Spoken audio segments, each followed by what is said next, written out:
ஆமாம், வயிறு பசிக்குதுமா, என்ன செஞ்சுக்கிற, எடுத்துகிட்டு வா, சாப்பிட்லாம், ரொம்ப பசியாக இருக்குது.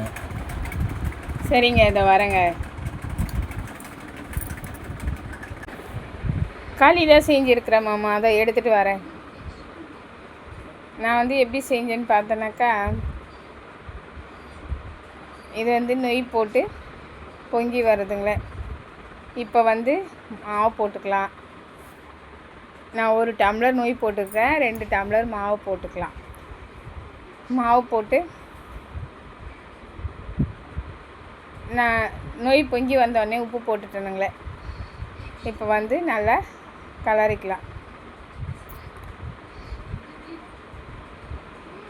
மாவு போட்டு ஒரு 5 நிமிஷம் கழித்து தான் கலரி விடணுங்களே.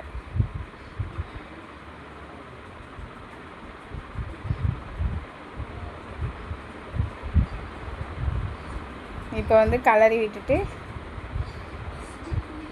ஒரு 5 நிமிஷம் அப்படியே மூடி வைக்கலாம்.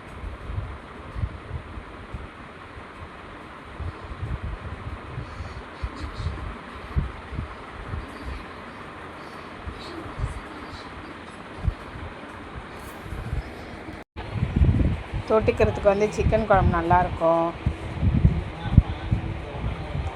புளிச்சக்கீரை சூப்பராக இருக்கும்லே. கருவாட்டு குழம்பு சூப்பராக இருக்கும்.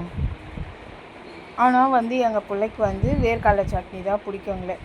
அதனால் வந்து வேர்க்கடலை சட்னி தான் ரெடி பண்ணிகிட்டு இருக்கிறேனுங்களே. இப்போ வந்து இந்த களி வந்து நல்லா வெந்துருச்சு.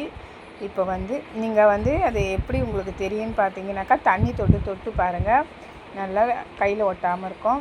இப்போ வந்து நான் அப்படியே எடுத்து போட்டு கொடுத்துட்டேனுங்களே. நான் தனியாலாம் எதையும் இது பண்ணலைங்களே, டைம் ஆகிடுச்சின்னு சொல்லிவிட்டு அப்படியே உருட்டி சட்னி ஊற்றி கொடுத்துட்டேனுங்களே.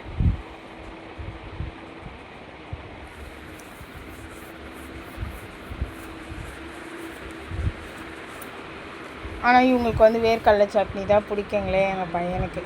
அதனால் வந்து வேர்க்கடலை சட்னி தான் வச்சனுங்களே. ஆமாம், வேர்க்கடலை சட்னியாக செஞ்சுக்கிறா? ஆமாங்க. ஏன் உன் பிள்ளைக்கு பிடிச்சிட்டு தான் செய்வேன், எனக்கு பிடிச்சி செய்ய மாட்டேன். என்னங்க பண்ணுறது?